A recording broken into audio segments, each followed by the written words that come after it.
Maayong adlaw. Kumusta? This is Ben from Ben and Cebu, coming to you from Cordoba, Cebu. First of all, thank you for clicking on this video. I hope that you find the subject matter useful. I hope that you can learn from it. And even better, I hope that I can learn from you when you drop a comment and share your thoughts on the matter, whether you agree or disagree. There's always a potential for us to learn from each other, and that is fantastic and phenomenal. And that's what I really love about thought exchange between others. So drop a comment down below and like and subscribe. So I'm just going to get right into it. And if I offend you, I'm sorry, but I'm a firm believer in the things that I have to say, and I need to say them, so I'm going to say them. First of all, America is the greatest country on earth. You hear people say this all the time, and my question to them is why? Why is America the greatest country on earth? And why do you not notice the things that are glaringly bombarding you to deteriorate that view that you have? First of all, America is number one in what? We have the highest number of incarcerated citizens in the world. So I think it's up to like 1,800,000 of our citizens are currently incarcerated. And some people might say, well, that's a good thing. And perhaps it is. But we're just talking stats. So that's one of the things we excel in. And the other thing that we excel in is we spend more money on defense and military funding than any other nations combined. And in fact, the other 25 on the list are our allies, and it takes that many countries to equal the amount of money that we spend on defense. Ask yourself, why do we spend so much money on the military when we have so many poor, so much suffering, and so many homeless in our homeland, in our country?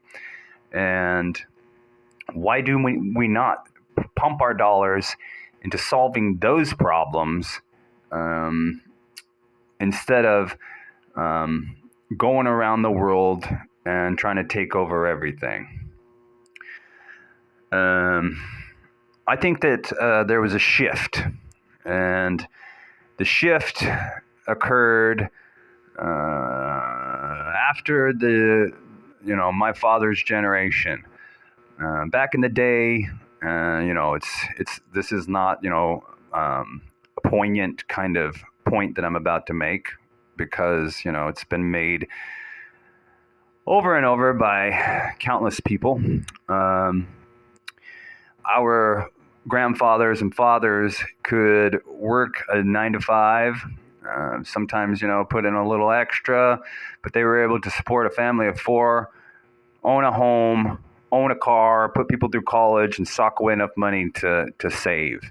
Okay, fast forward to today, and you've got people that are working all the way up into their 70s and can't even save a dime, and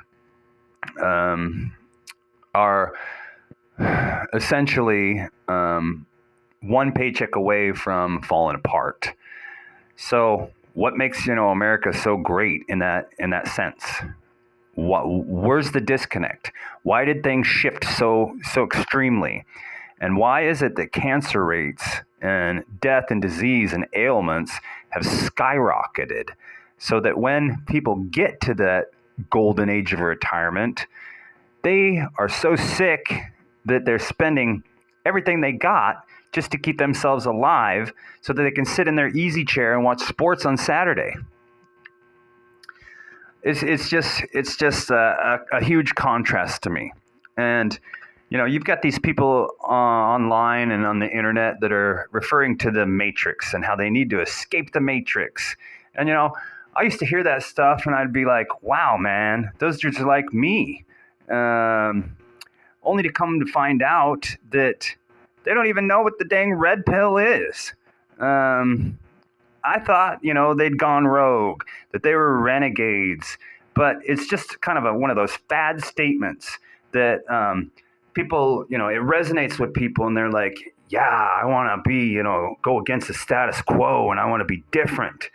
When the reality is they're still adhering to a lot of the notions that have been spoon-fed to them and falling prey to these false beliefs that are perpetuated on the masses. Okay? Ask yourself the disconnect between, your grandfather and your father and you that I just described, to where, the state of today where old people are slaving away until, their retirement age. That's like a subtle war. We spend all that money on defense, and in the same token, we are warring against our own citizens, taking away their lives, making them slave away in misery, only to live their golden years in suffering and despair. And there's no hope for change. There's no hope for change. Listen, man, I spent the majority of my life, being kind of an armchair political activist, and not so much political because I've never voted before. I don't believe in it. I think it's a waste of time. And I think, the corruption and greed is so deep and so vast that, there's no shaking it.